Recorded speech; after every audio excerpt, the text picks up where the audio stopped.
Hello, I'm Sheila Preston and I'm the founder of Thriving Facilitators, which supports heart-centred practitioners who work in community and educational settings. And this evening, well, it's evening for me, but it's actually morning for the person that I'm about to be talking to. So today, or this evening, I'll be talking with Gaenor, who is a member of Thriving Facilitators. And we're going to talk about Gaenor's work and why she is a member of Thriving Facilitators. So good morning, Gaenor from New Zealand. Kia ora, Sheila. Hello. Nā mihi nui ki a koe mō te kōrero tēnei. So there's a kind of like kia ora, have life from in Te Reo Māori. And it's just a little thank you to you for inviting me to speak to you. Oh, so that's wonderful. Much greetings to you and much love. Yes, and the same to you as well. Thank you so much for coming on tonight, this morning, and us having a conversation. So maybe we could just begin by you introducing yourself and just telling us what it is that you do, and we'll just take it from there. Yeah, okay. So I left the UK in 2004. After many years of secondary education drama classrooms in a number of schools around the southeast, London, and moved out here for love and leaving my adult children behind, and took a job in secondary education. But my great love of drama had always been social justice. So my plays that I was drawn to were all about social justice. So I ended up doing what I'd always wanted to do, which was a master's, but in this case, it was not a master's of theatre. I wanted to do education. So I ended up being in that place where I was looking really at that whole notion of applied drama, although it's not called that here. So we don't really have very many courses in New Zealand that look at applied theatre and drama. When I'd finished the research, I'd been working in the secondary school that I was working in for 8 years, and things were not going great because the usual battles that you'd have for your own area. And the University of Waikato, which is around about 3.5 hours drive from where I live here, offered me a holding position to work in their theatre department while they hunted for an international lecturer, because somebody had resigned and retired quite quickly. What I was able to offer the university was sort of like theoretical things like workshop practice and my big love, which is theatre of the oppressed and sort of so they gave me a paper to develop, which was called Theatre for Schools and Communities, and that was me kind of launched on a gosh, I love this is awesome, and the students really responded to it very well. But that particular paper, which had 4 iterations while I was sort of like, they would get me back periodically to come and teach it. That paper was really popular amongst theatre students. It was only offered to theatre students, which I wonder now if that was the way to develop it, but obviously funding and that kind of thing. So I would be working as a teaching fellow there. At the same time, I was invited to become part of the teacher education, so in the education faculty, and that's where I still am. So I have a link training pre-service teachers in primary and secondary drama. So it's a lovely way of seeing the drama curriculum and a little bit of the, what we do in theatre in New Zealand across the generations. At the same time, I think that doing theatre for schools and communities, the applied paper, because I'm going to call it that, even though people are like, what is applied drama? And if you call your company such and such applied theatre company, people here will kind of go, well, what's that? So there's a kind of there's a lovely way of working. So at the moment, I'm university work.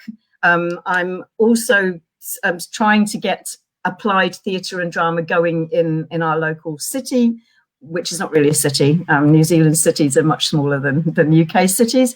And I have a kind of collaboration with a Norwegian dancer, and we have a little company, just the two of us, called Moving Community, where we try to use applied work through intergenerationally. We can't claim that wonderful, the way, the place that I'd like to work in marginalized groups, because the context is different here. So we find ourselves sort of working with, it's our process, I think, that's looking at how we might create safe spaces rather than participants going out and hunting for them, that kind of thing. At the same time, I'm trying to finish my PhD, which is an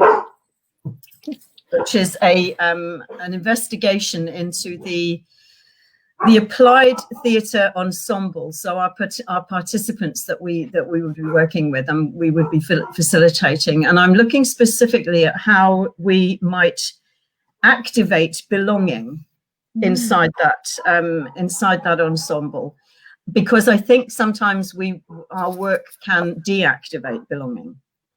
And I'm looking at belonging as a concept of the sense of belonging that we generate in terms of place and process. But I'm also looking at the politics of belonging, because that's very important when you're working in Aotearoa, New Zealand, which is a bicultural place where we are partners in the Te Reti o Waitangi, which is our treaty, signed many years ago.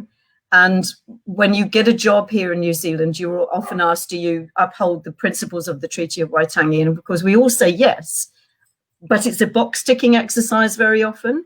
And so I'm really interested in how a process or principles of working in a workshop setting where I'm not making work, I'm not getting to the end of work, but I'm running workshops with participants, which are really giving that nod to, yes, we're absolutely in the treaty, the three principles of partnership, protection, and participation. So it's exciting work, and I'm finding gaps. So I know that it's good research, if you know what I mean. So So it blends, it brings everything I'm interested in and fascinated by, which is the sociology and also the theatre. So I'm looking at theatre of the oppressed techniques within this research. Yeah. So that's me. That's what I'm doing. And I make ends meet, if there's such a thing as an end, and they don't really meet. I make ends meet by small projects that get funded locally. And also I'm a relief teacher in secondary schools, and I have little projects working with teachers, which are not really facilitations, but they're more kind of coaching sort of support sessions. Yeah. Wow, your work is, it sounds amazing. And just so much of it, Gaenor, and so many different layers of work happening, and the work in the university and the community and your PhD research and the kind of activist dimension to it as well. It sounds amazing. Sounds great. So what are the kinds of challenges that all of that work throws up for you as a practitioner, stroke academic, stroke activist? Do you identify with that term as an activist? Totally activist. Yeah, I mean, wherever I have been able to use drama and theatre as a place for people to actually think about. I mean, the classic, thinking about how things could be different in a range of different ways, and definitely activism. This time last year, we joined in with the Climate Change Theatre Action, and actually the local council here funded Marie and myself to actually lead some workshops in climate change, which was great. That was really we didn't think just to give you some context, we live in a town, a city, which is the big industry here has been oil and gas. which, as you can imagine, fracking is a big thing here. So there's a big climate change activism group, which I'm a member of, and being able to be funded for theatre by the local council, who actually, was a huge thing for us. We were like, because we thought they'd say, go away because we've got lots of rich people living here and drillers, and they don't want a play that's telling them not to frack anymore. So, off you go. Definitely activism. Yeah. Wow. Yeah. So the challenges. Yes. Yeah. The challenges are exactly that. Again, you live in a place which has got a very large diversity of wealth distribution. You're also living in a place which is New Plymouth or Taranaki is a rural kind of farming place, as well as oil and gas. So we have some fairly, I hope I can say, I'm going to say this in a very gentle way, but the kind of theatre that exists in the town is quite, it's quite European. When we have some phenomenal we have some phenomenal Maori performers, and we end up having local plays that often come into sort of into production here from groups here. They will be the American musicals or European work. Having said that, theatre companies that come through, we have Takirua come through. We have some amazing dance companies that come through, which are all culturally, fantastic, and a real diversity. So one of the big challenges that I have is presenting work to people that actually is going to be. It's not going to be just from one angle. The other challenge, of course, is that I am Pakeha, I'm white, and I'm an older woman, and that's really not something that's very. And when you say to people, look, we're going to work in process here, and if something comes, and if it doesn't, we're more interested in digging into that process. And we're not putting on a show, then people do look at you a little bit askance. So one of the biggest challenges we have is actually privileging that whole thing and actually saying this is worthwhile work. So it's advocacy is a big challenge. Funding obviously is a big challenge, but that's not a discussion for now at all. The other challenge that I have is the isolation and the lack of a network for me. So I've moved out of a local school. I'm a member of a network at the university, which is 3.5 hours away. So I don't live there. So my isolation comes in the form of where's my buddies? Who do I talk to about this? I have my Marie, who's my moving community buddy, and we end up getting together quite frequently and reflecting on work and sort of like planning further work. But it's not like having a big network, a big staff room, or it's not having those conversations outside your area, which is really important. That challenge for me has been really fantastically filled, if in a sense, by thriving facilitators. It's a real plus for me. So I'd say those are the big challenges: the isolation, and the person I am. I think that's the important thing. So it's really important to mention that it's hard if you want to do work that's meaningful. It's like you have to be so careful that you're not stepping in there as well, you don't own this, you don't. And I'm a member of conversations that will say, we need to invite more so-and-sos to the party. And I'm like, well, it's not our party. It's not our table. It's not, why do we have this language of that? So again, thriving facilitators for me has been that it's not a party that someone is we're all the party. And that's been an incredibly important thing for me. Yeah, it's really cool. Anyway, So could you just say a little bit more about how you decided to kind of join? Well, first up, I as part of my research, I have been rereading your applied theatre facilitation book. And a little while ago, as I was rereading that, I've looked at lots of your work. So your name has been Sheila Preston. I was browsing LinkedIn one evening and came across you there and thought, take the plunge. Shall I connect? And it was through that. I mean, I didn't know about Thriving Facilitators. I knew about you, and I was really into your work and your writing, and I was loving what I was seeing in this facilitation book. And when I came across that, and you came back with the Thriving Facilitators is a thing, I was like, oh gosh, that's fantastic. Yes, I do want to be part of that. One of the key drivers for me wanting to join it was the way that you had explained, this is heart-driven.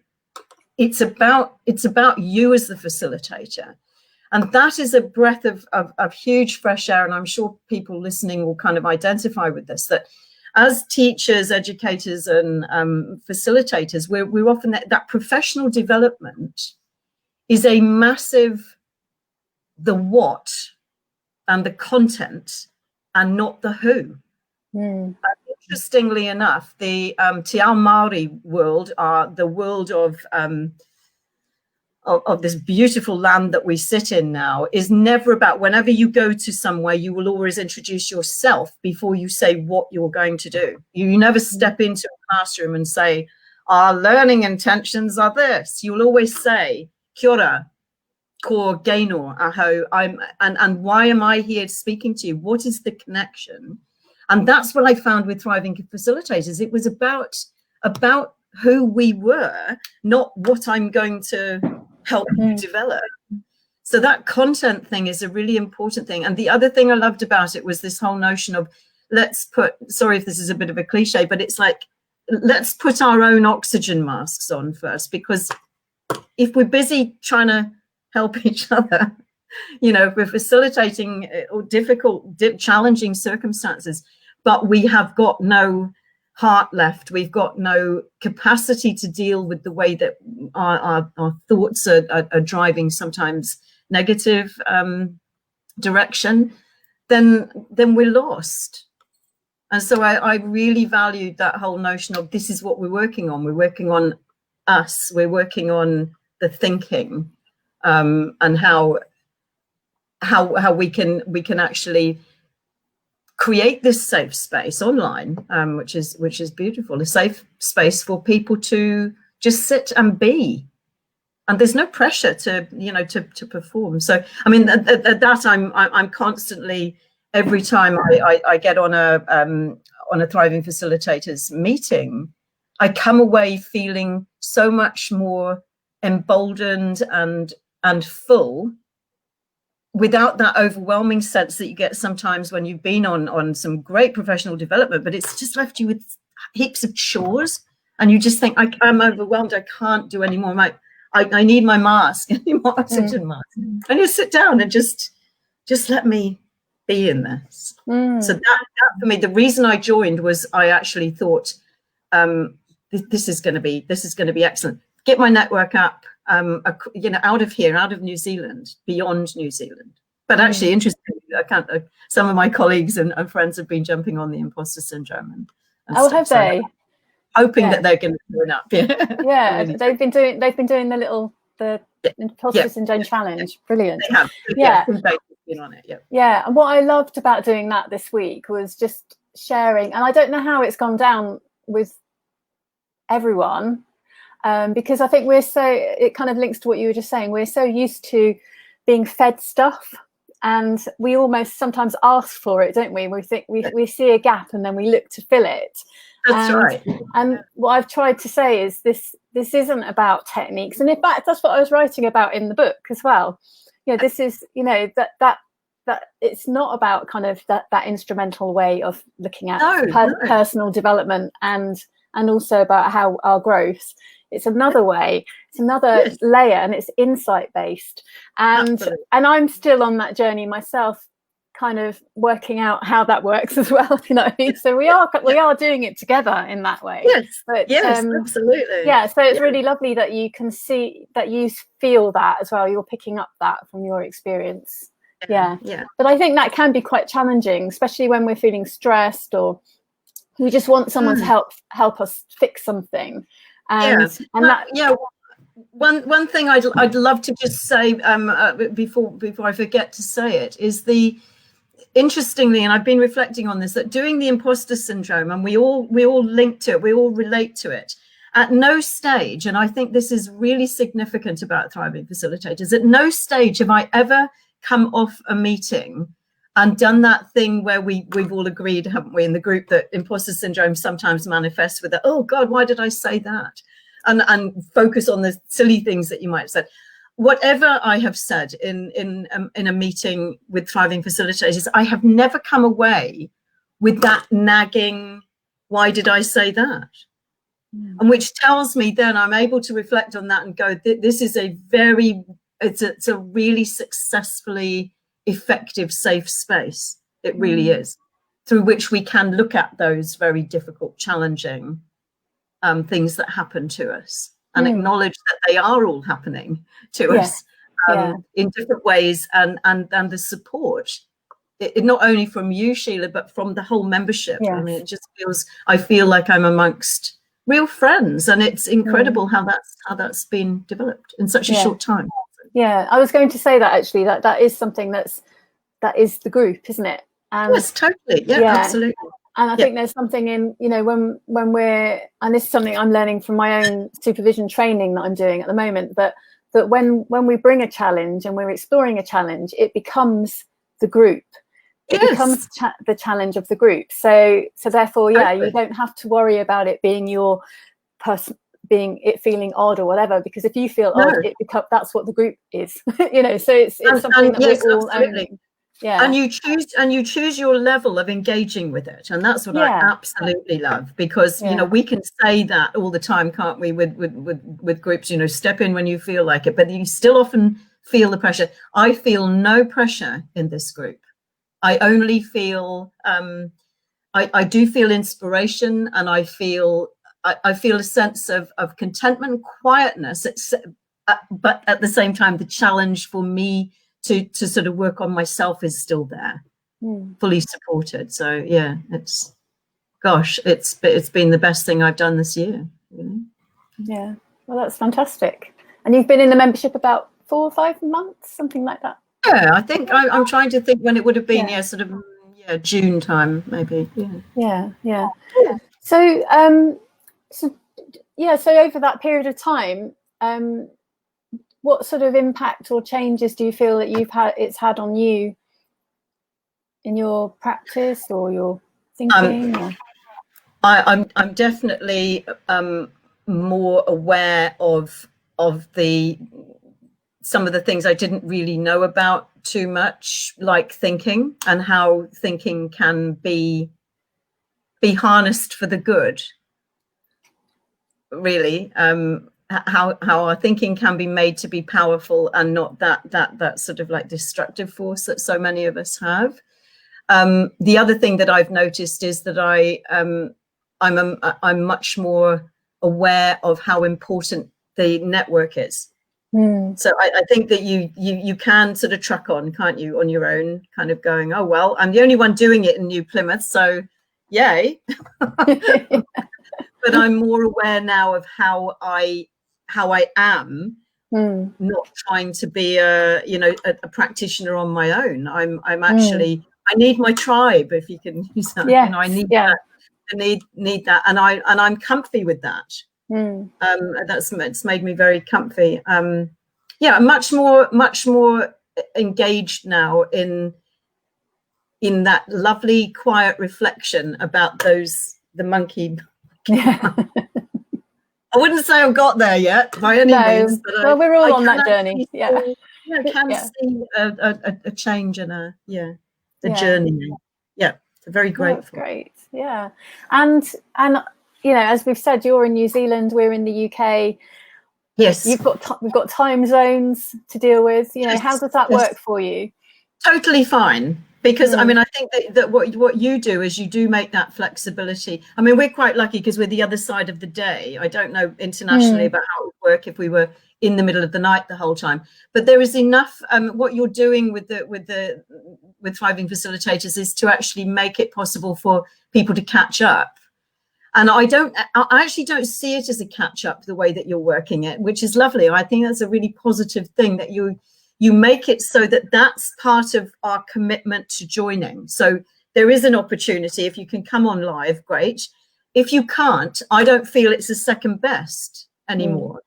I did have that thing during lockdown, you know, that like, oh, if I couldn't get live onto something, I felt like that was really not as good as. But the way that this is set up, the way that we can still interact with one another, it's fine. And I think that's how it would work very well with the time changes and that kind of thing, that you can come on, still feel very much part of this, even though it's not live necessarily.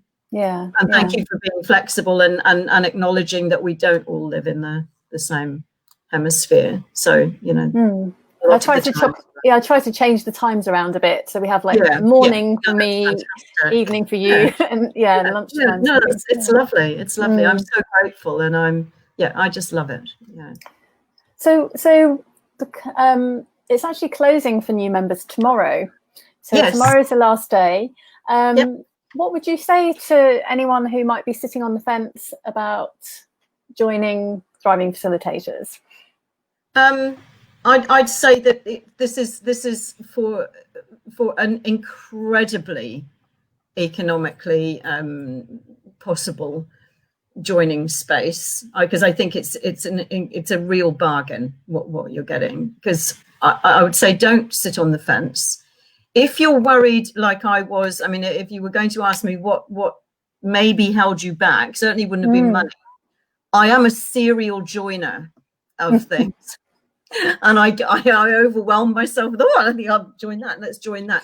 And there was a moment when I thought, will I have time for this? But I think I've answered that question in the fact that you pick your own level of commitment and participation. Because I know there are people that we see quite frequently. And I know that there's also people there who are in Thriving Facilitators, but are not, you know, sort of like they're choosing a commitment level that's not so high, but they're still, I'm sure, getting massive benefit from it. So I would say that it's not that there's no pressure there, but also you're getting such a great package. For me, it's Thriving Facilitators is a recharging station. It's like a petrol station. It's like I can come in and I can refuel. I can get my fuel there, but I can also browse around. It's a book club. It's a networking opportunity. It's a quiet and reflective and meditative space sometimes, where you feel that you belong to something, but you still have your own space too. So it is pretty much like a fantastically creative service station, maybe on the M4, which is I hadn't thought of it like that.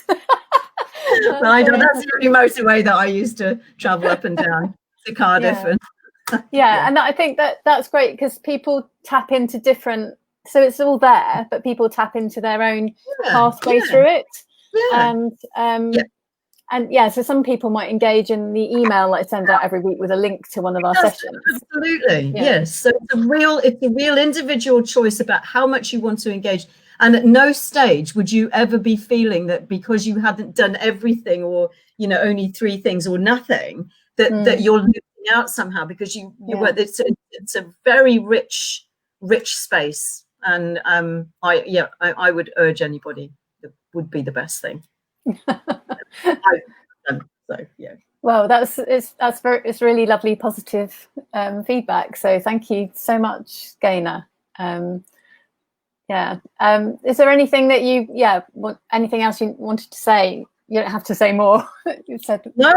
I just I've just had it's just been wonderful for me, and I'd hate to think that I would have to come to the end of a contract with you. So like, I'm staying. The good thing, I'm glad you're staying. I mean, the good thing is that it's not a course. So I think if you sign up for a course, you're like under pressure to do this thing in a certain amount of time, and it's a much looser, lower cost than a course, and it's long drip, long whatever it is. Drip. Yeah. Sustainable practice. Sustainable. Yeah. Oh, that's wonderful. Well, thank you so much, Gaenor, for this conversation. You're really welcome. Really interesting and lovely to hear more about your work as well. And I'm intrigued to find out even more. And I'm thinking that maybe we should do some more sharings, have some more sessions where we specifically share maybe practice, so that people, if people want to do that, because it that's so much people could learn. Yeah.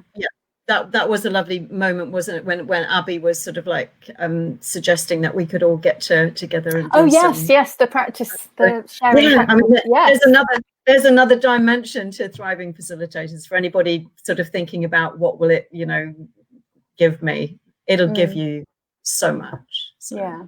I mean, such a community with so many different specialisms, interests, a lot of creatives in there, not completely creatives, but if you're not if you don't see yourself as an artist, you would get enriched from that environment. Totally. That lovely well-being. Great. Thank you, lovely. Chia. Well, thank you so much, Gaenor. Have a lovely evening, and yes, thank you. Have a lovely day. Put my coat on. Take care. No.